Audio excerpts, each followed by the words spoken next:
مولانا طلحہ علوی صاحب، میں نے آپ کا لاسٹ ایک پروگرام دیکھا تھا. اس پروگرام میں سمجھ لیں میرے دماغ کے پرخچے اڑ گئے تھے. آپ نے میرے خیال سے ڈاکٹر علی نصیر نام ہے جن کے آپ نے چینل پر یہ پروگرام کیا تھا، اور میرے خیال سے شاید وہ اپلوڈڈ بھی ہے، اس کا فل پروگرام بھی. اس پروگرام میں آپ نے کہا تھا کہ حضرت علی رضی اللہ تعالیٰ علیہ السلام کو اللہ نے خلیفہ نہیں بنایا، اور آپ کا جو مکتب ہے وہ امامت کو نہیں مانتا. آپ بار بار زور اس بات پہ دے رہے تھے کہ نبوت کے بعد امامت کوئی چیز ہی نہیں ہے، یعنی خلیفہ ہیں، خلیفاؤں کو اللہ نے حکومت دی ہے یا زمینی خلافت دی ہے وغیرہ وغیرہ. آپ حضرت علی کے بارے میں یہ کیسے گمان کر سکتے ہیں کہ انہیں اللہ نے خلیفہ نہیں بنایا؟ اس حوالے سے ذرا جواب دیجیے. بہت شکریہ جنید بھائی.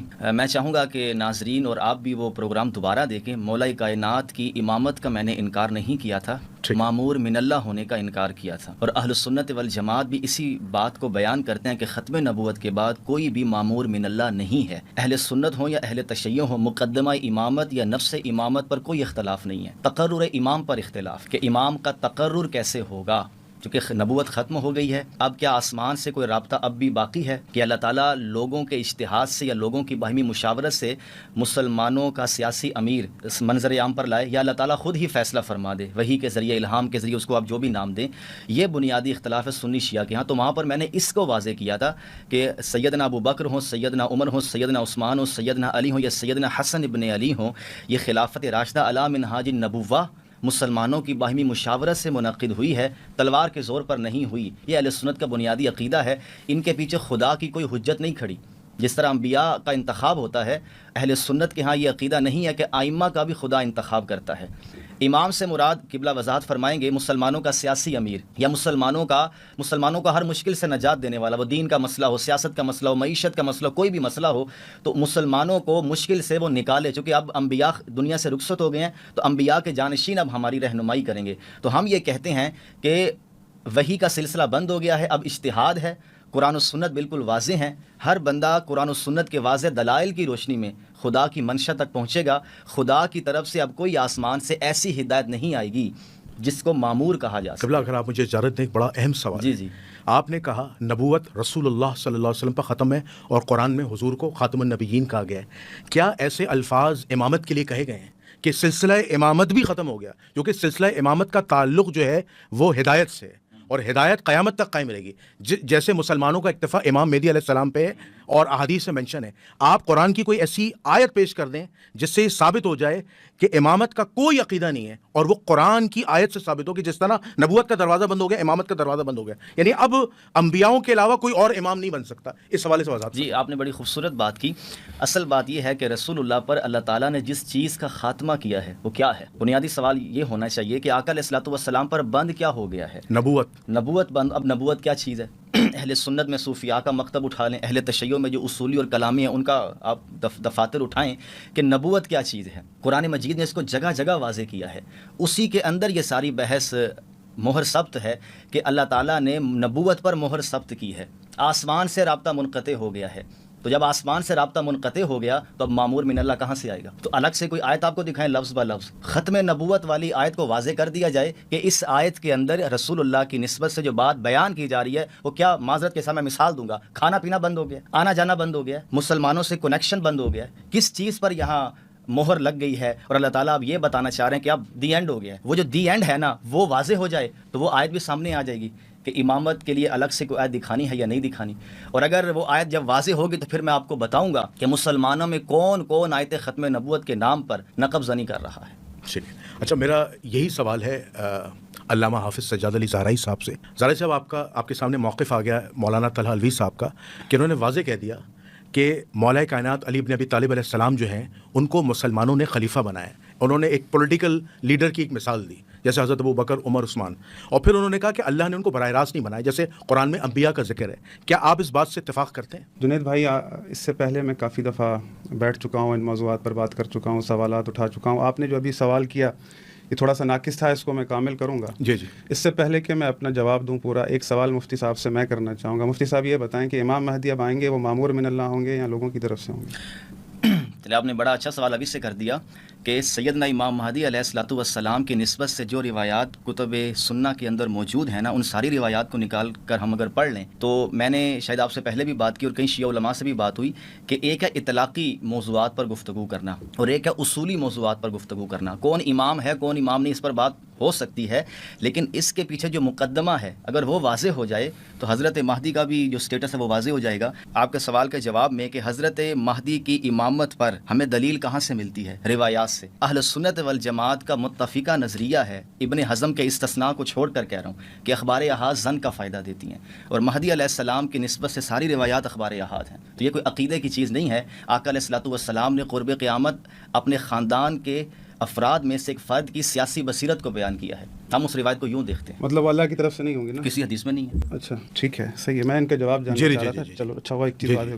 دیکھیں بات یہ ہے کہ اللہ رب العالمین کا جو دین ہے وہ کامل دین ہے بے شک، اور اس نے فرمایا کہ ان الدین عند اللہ الاسلام، اور اللہ رب العالمین نے اس دین کو ہمارے لیے چنا ہے اور مہر لگائی ہے الیوم اکملت لکم دینکم واتممت علیکم نعمتی ورضیت لکم الاسلام دینا، کہ آج میرا دین تمام ہو گیا اور میں نے تم پر تمام نعمتیں تمام کر دی اور میں دین اسلام پر تم سے راضی ہو گیا. اب جب ہم یہ کہتے ہیں کہ رسول اللہ صلی اللہ علیہ وآلہ وسلم کہ وہ ذات ہیں کہ جو ہادی برحق ہیں، عالمین کے لیے رحمت، پورے عالمین کے لیے رحمت ہیں، رسول اللہ صلی اللہ علیہ وآلہ وسلم جو دین لے کر آئے ہیں، قرآن لے کر آئے ہیں، وہ موجودہ قرآن، اس کی وراثت باقی ہے. اللہ رب العالمین نے گزشتہ انبیاء میں کتابیں بھیجی، پھر ان کے وارثین بھی قرار دیے، پھر کہا کہ ثم اورثنا الکتاب الذین اصطفینا من عبادنا، کہ ہم نے گزشتہ قوموں میں کتاب کے وارثین قرار دیے.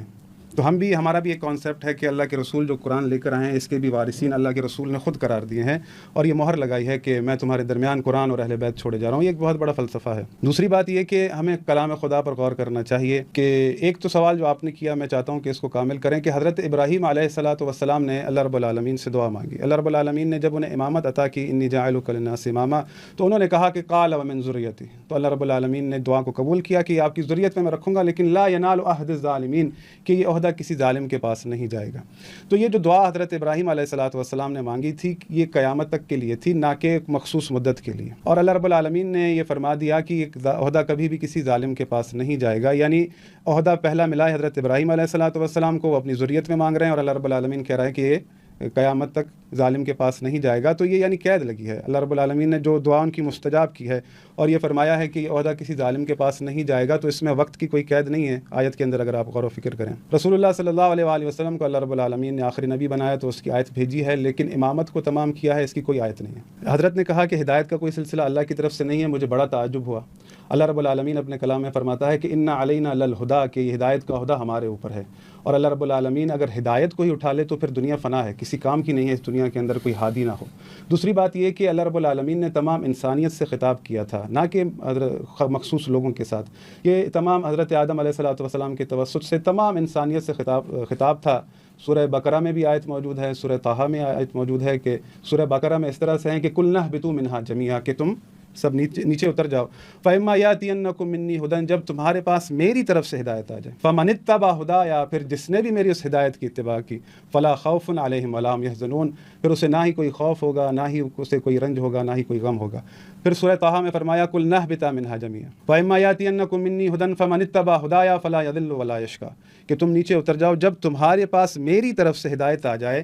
تو یعنی اللہ رب العالمین نے یہ ہدایت کی کس کے ساتھ منسوب؟ اپنے ساتھ، کہ یہ ہدایت میری طرف سے جب تمہارے پاس آ جائے اور جو بھی اس ہدایت کی اتباع کرے گا فلا یضل ولا یشقیٰ، وہ کسی بھی پریشانی میں مبتلا نہیں ہوگا. یہ آیت قیامت تک قرآن میں رہے گی اور اللہ رب العالمین کا یہ وعدہ قرآن میں قیامت تک رہے گا. اس نے کہا ہے کہ ہدایت جو میری طرف سے آئے گی، جس نے بھی اس کی اتباع کی وہ کسی خوف میں مبتلا نہیں ہوگا. آیات اگر آپ کھول کر دیکھنا چاہیں تو بڑی اچھی بات ہے، مجھے بڑی خوشی ہوگی اگر سامعین بھی ان آیاتوں پر غور کریں تو ان کے لیے ایک اچھی وہ دلیل رہے گی. اللہ رب العالمین کا یہ خاص پیغام ہے کہ ہدایت اگر میری طرف سے آئے تو انسان کے لیے نہ ہی کوئی خوف ہوگا، نہ ہی وہ کوئی غم ہوگا، نہ ہی انسان کسی پریشانی میں مبتلا ہوگا. دونوں آیتوں کا میں نے خلاصہ آپ کے سامنے رکھا. ہدایت کا ذمہ اللہ رب العالمین کا ہے. اب اس سے آگے بڑھتے ہیں. دیکھیں اللہ رب العالمین نے جہاں پر نبوت کے سلسلے کو تمام کیا تو وہاں پر آیت اتار دی کہ ما کان محمد ابا احد من رجالکم ولکن رسول اللہ وخاتم النبیین. وہاں پر کہیں پر بھی اللہ رب العالمین نے یہ آیت نہیں اتاری کہ اب امامت کا عہدہ کسی کو نہیں ملے گا، بلکہ یہ عہد تھا حضرت ابراہیم علیہ السلام کے ساتھ. قرآن میں کہیں پر بھی کوئی ایسی آیت نہیں ہے. اور اللہ رب العالمین نے کہیں پر قرآن میں یہ نہیں کہا کہ رسول تک ہدایت کا سلسلہ ہے، اس کے بعد کوئی ہدایت کا سلسلہ نہیں ہے. اب یہاں پر اللہ رب العالمین ایک نیا باب کھول رہا ہے. وہ نیا باب کیا ہے؟ سورہ آیہ استخلاف سورہ نور کہ وعد اللہ الذین آمنوا منکم وعملوا الصالحات. مجھ اللہ کا تم مومنین کے ساتھ وعدہ ہے کہ تم مومنین میں سے میں ایک فرد کو خلیفہ بناؤں گا جیسے میں نے پہلے خلیفہ قرار دیے تھے. اب اللہ رب العالمین جال خلافت کا ذمہ اپنے اوپر لے رہا ہے کہ میں بناؤں گا. یعنی اللہ رب العالمین نے پہلی خلافت کسے دی؟ حضرت آدم علیہ الصلوۃ والسلام کو. وَإِذْ قَالَ رَبُّكَ لِلْمَلَائِكَةِ إِنِّي جَاعِلٌ فِي الْأَرْضِ خلیفہ. تو اب اللہ رب العالمین انہی مسلمانوں کے ساتھ، مومنین کے ساتھ یہ وعدہ کر رہا ہے، یہ عہد کر رہا ہے کہ میں تمہیں زمین میں خلیفہ بناؤں گا جیسے میں نے پہلے خلیفہ بنائے تھے. ٹھیک ہے. لا يستخلفنهم في الارض كما استخلف الذين من قبلهم. میرا خیال ہے ہم پہلے بھی اس پر بات کر چکے. تو اللہ رب العالمین نے یہ قید لگائی ہے کہ میں تمہیں خلیفہ قرار دوں گا، یعنی خلیفہ قرار اللہ دے گا. اور شرط کیا لگائی ہے؟ 7 قید کیا لگائی ہے؟ جیسے میں نے پہلے قرار دیے ہیں. اب یہ سیدھی واضح صاف سی بات ہے. اگر کوئی اس کا انکار کرے تو بڑی تعجب کی بات ہے کہ اللہ رب العالمین یہ فرما رہا ہے کہ میرا مومنین کے ساتھ وعدہ ہے کہ میں انہیں خلیفہ قرار دوں گا جیسے پہلے قرار دیے ہیں. تو آپ تاریخ انسانیت اٹھا کر دیکھ لیں کہ اللہ رب العالمین نے جب بھی خلیفہ بنایا ہے کیسے بنایا ہے. حضرت آدم کو کیسے خلیفہ بنایا تھا؟ حضرت داؤد کو کیسے خلیفہ بنایا تھا؟ حضرت ہارون کو کیسے خلیفہ بنایا تھا؟ یا داؤد انا جعلناک خلیفۃ، اے داؤد ہم نے آپ کو خلیفہ بنایا ہے. حضرت ہارون کے لیے آیت اتری ہے کہ اللہ رب العالمین نے انہیں خلیفہ کہا ہے ریکویسٹ پر. حضرت موسیٰ بھی اس بات کا اختیار نہیں رکھتے تھے کہ وہ اپنا وزیر یا اپنا جانشین خود بنائیں، بلکہ انہوں نے اللہ سے التجا کی تو اللہ رب العالمین نے حضرت ہارون علیہ الصلوۃ والسلام کو بنایا. یہ الہدایت کا سلسلہ یہ اور جو خلافت بنانے کا معاملہ، یہ 2 ڈفرنٹ چیزیں نہیں ہیں. اللہ رب العالمین اگر کہہ رہا ہے کہ میں تمہارے درمیان خلیفہ قرار دوں گا جیسے میں نے پہلے قرار دیا ہے، تو در حقیقت رسول اللہ کے بعد اس ہدایت کے سلسلے کو بنانا ہے کہ وہ فرد جو لوگوں کو ہدایت کرے، وہ فرد جس کے پاس قرآن کی وراثت ہو، جس کے پاس قرآن کے علوم ہو. اگر میں یہاں پر آیتیں پڑھنا شروع کروں تو شاید سارا دن ہی نکل جائے گا کہ اللہ رب العالمین نے اس کلام کے مقام و منزلت کو بیان کیا ہے کہ یہ قرآن کیا ہے کہ اس میں تمام خشک و تر موجود ہیں، تمام تر اللہ رب العالمین نے اس کے اندر علوم رکھے ہیں. اور رسول اللہ صلی اللہ علیہ وآلہ وسلم کے لیے اللہ رب العالمین نے فرمایا ہے کہ وَنَزَّلْنَا عَلَيْكَ الْكِتَابَ تِبْيَانًا لِكُلِّ شَيْءٍ، کہ ہم نے آپ پر وہ کتاب نازل کی ہے جس میں ہر چیز کا مفصل بیان ہے. رسول اللہ صلی اللہ علیہ وآلہ وسلم دنیا میں آئے ہیں، کیا لوگوں کو تمام تر ہدایات مل چکی ہیں؟ جتنی لوگوں کے ذہنوں کی کیپیسٹی تھی رسول اللہ نے قرآن کی حکمتیں ان تک پہنچائی. لیکن اس کے بعد رسول اللہ نے ایک بندوبست کیا ہے. وہ بندوبست کیا ہے کہ انا مدینۃ الحکمت وعلی بابھا، میں حکمت کا شہر ہوں اور علی اس کا دروازہ ہے. تو یہ قرآن کی حکمتیں اگر کوئی جانتا تھا تو وہ محمد و آل محمد علیہ السلام ہے. یہ اللہ کا نظام نہیں ہے کہ اللہ رب العالمین طہارت تو کسی ایک گھر میں رکھے اور حکومت و خلافت کہیں اور ہو. یہ اللہ رب العالمین کا نظام نہیں ہے کہ اللہ رب العالمین مودت تو کسی ایک گھر کے لیے واجب قرار دے اور حکومت و خلافت کہیں اور ہو. یہ اللہ رب العالمین کا نظام نہیں ہے کہ اللہ رب العالمین علم تو ایک گھر میں رکھے اور کہے کہ یرفع اللہ الذین آمنوا منکم والذین اوتوا العلم درجات. علم تو ایک گھر میں رکھے لیکن حکومت و خلافت کہیں اور ہو. اللہ رب العالمین رسول اللہ صلی اللہ علیہ وآلہ وسلم کے بعد لوگوں کو اپنی اطاعت میں رکھنا چاہتا ہے. وہ اس کا اللہ رب العالمین نے کیا میزان دیا ہے؟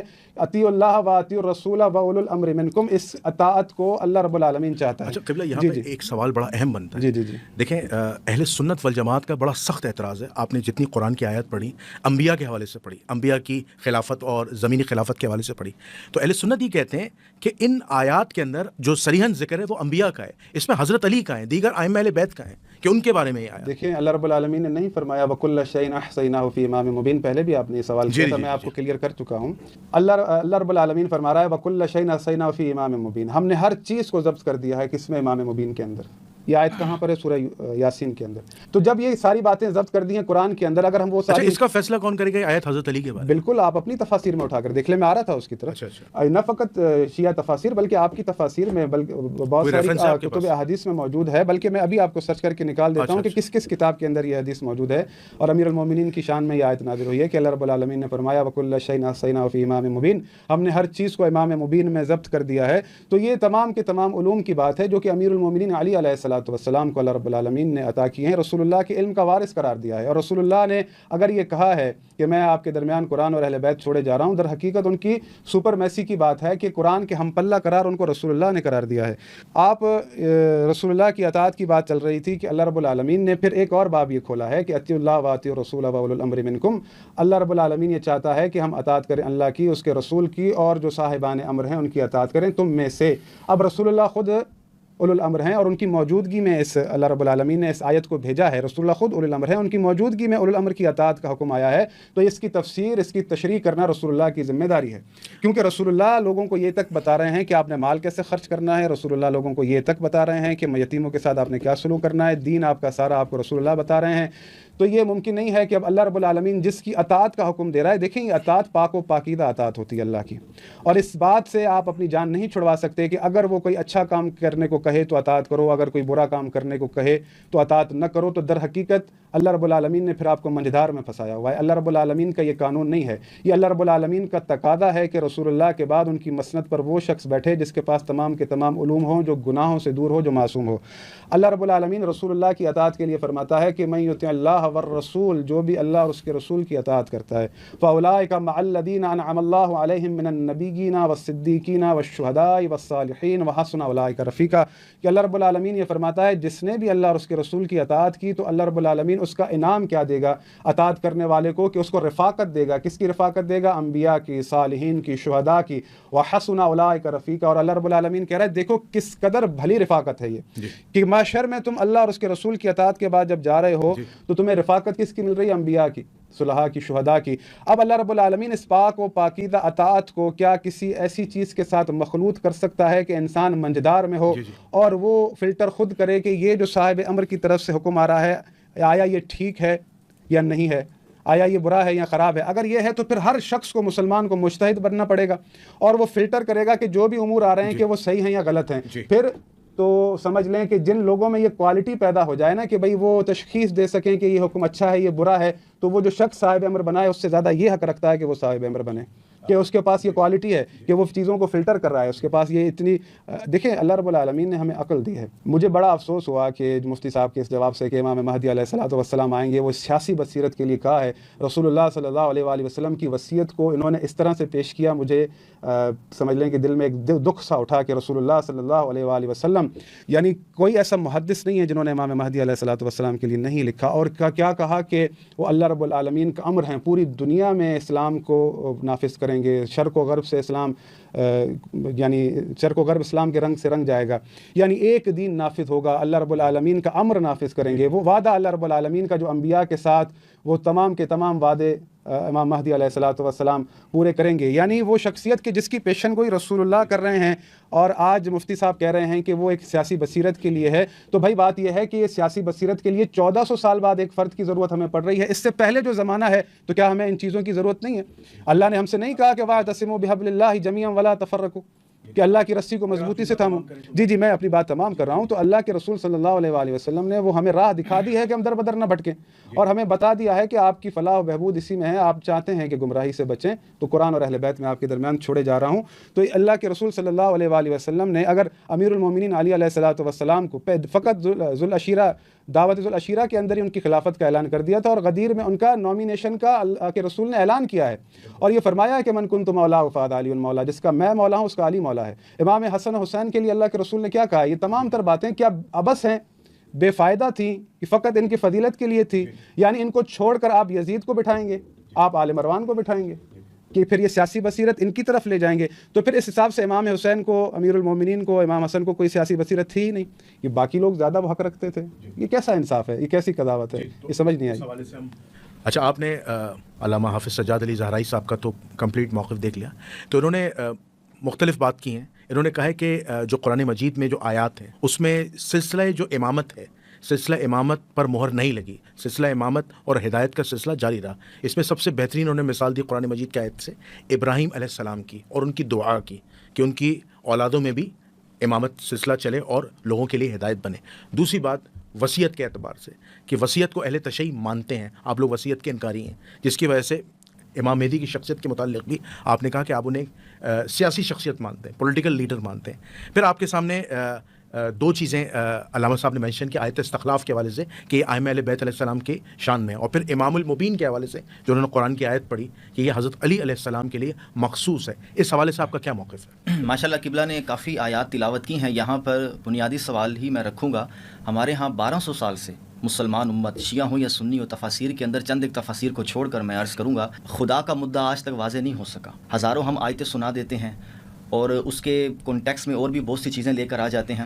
قبلہ نے بھی خدا کے مدعا کو واضح کیا، خارج سے ایک دلیل دی ہے. ایک روایت جو بعض محدثین کے نزدیک ثابت بھی نہیں ہیں، اور اکثر روایات جو تفسیری کتابوں میں ہوتی ہیں اس پر محدثین کوئی کلام نہیں کرتے. میں نے کون سی حدیث پڑھی ہے کہ امام مبین مولا علی ہیں، آپ نے کہا نا روایات میں ہے. ہاں، تو یہ تفسیری روایتوں میں جو تفسیری کتب کے اندر جو روایات آتی ہیں اس کا مطلب کیا ہوتا ہے؟ تو میرا بنیادی طور پر میں اس پوری گفتگو کو ان شارٹ ہی کر رہا ہوں کہ انہوں نے اتنی آیات تلاوت کی ہیں. بنیادی سوال کہ خدا کا مدعا واضح کیسے ہوگا؟ قرآن مجید کے اندر اللہ تعالیٰ نے جو گفتگو کی ہے وہ عربی مبین میں کی ہے، اس کو کیسے سمجھا جائے گا؟ قبلہ بار بار روایات کا حوالہ دیتے ہیں، کیا قرآن ناقص ہے کہ ہمیں اس کو سمجھنے کے لیے روایت کی طرف جانا پڑے؟ پھر قبلہ نے کہا کہ محمد و آل محمد اس کی شرح کرتے ہیں، بے شک ہم مانتے شرح کرتے ہیں.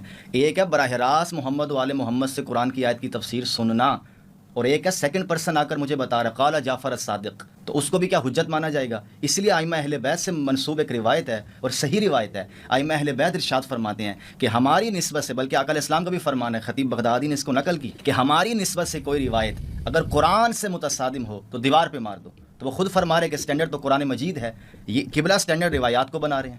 تو قرآن مجید کو سمجھنے کا معیار واضح ہو جائے کہ قرآن خارج سے سمجھا جائے گا یا قرآن خود اپنی بات واضح کرنے میں بالکل واضح ہے. معاذ اللہ وہ ناقص کتاب نہیں ہے. ہم اردو زبان میں بات کر رہے ہیں، میری بات کو سمجھنے میں کوئی تردد نہیں ہے.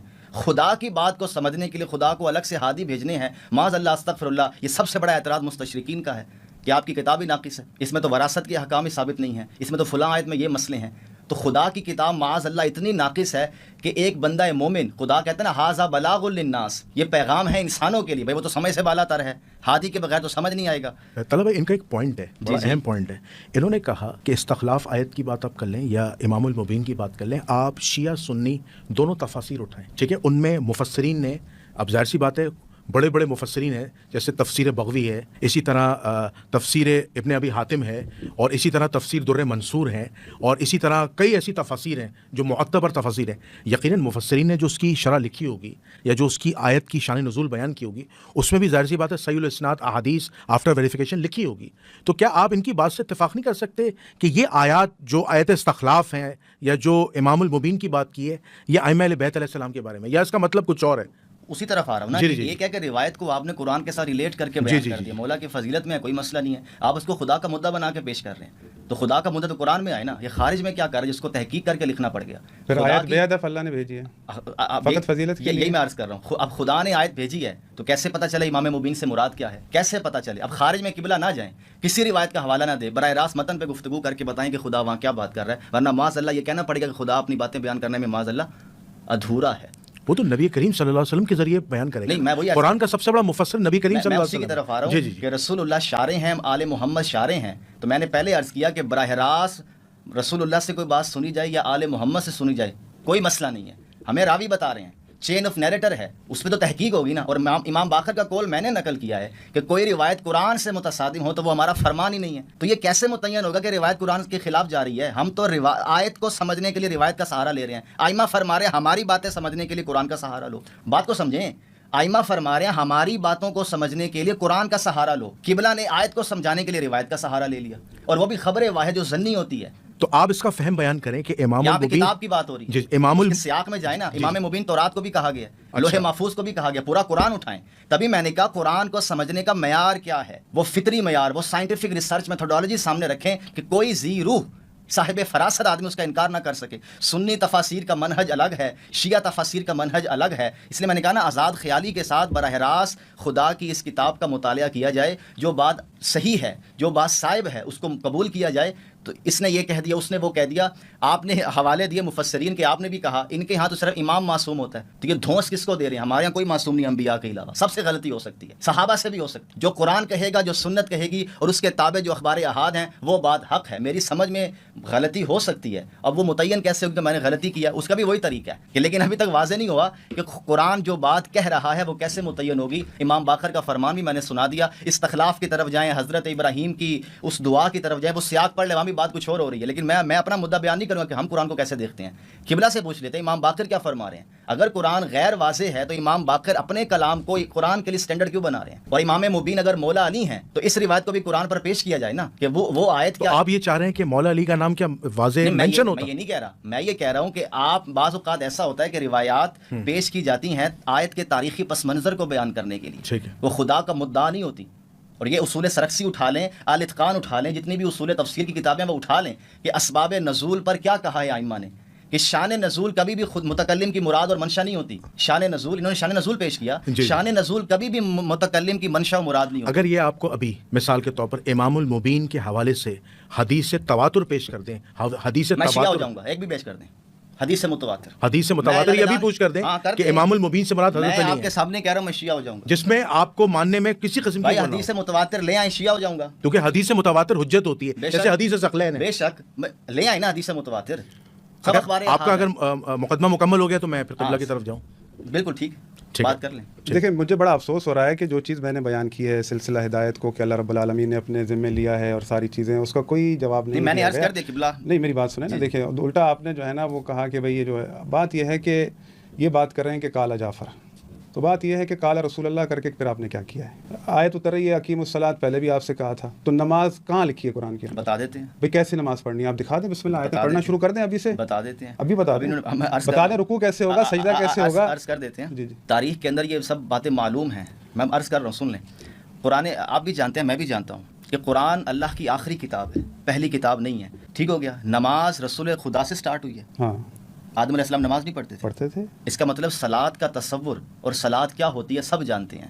رسول اللہ جس قوم میں آئے ہیں وہ کون تھے؟ مشرک تو تھے لیکن دین ابراہیمی کے ماننے والے. قرآن نے خود اس کا اظہار، بنو ہاشم بھی اور الگ بھی. بنو ہاشم تو مشرک نہیں تھے. نہیں وہ نہیں. آپ آیات دکھائیں نا کہ سجدہ کیسے کرنا ہے، وہ ساری چیزیں دیکھیں. آپ تعلیم میں چلے گا نا، اب میرا ٹائم نہیں، آپ کے پاس آیات نہیں ہے، مجھے پتہ ہے. آپ آیات پڑھیں کہ سجدہ ایسے ہوگا، زکوٰۃ کیسے دینی ہے، کتنی دینی ہے، اس کا نصاب آپ مجھے قرآن کی آیتوں سے میں عرض کر رہا ہوں. حج کیسے کرنا ہے وہ آپ قرآن کی آیتیں دکھا دیں مجھے. یہ مقدمہ ہی بھائی دوسری طرف جا رہا ہے. بات نہیں، آپ میری بات پہ اعتراض کر رہے ہیں، میں اسی پہ کہہ رہا ہوں کہ یہ ساری چیزیں آپ کو کس نے بتائی ہیں؟ کہ آیتوں سے لی ہیں؟ رسول اللہ نے نہیں بتائی.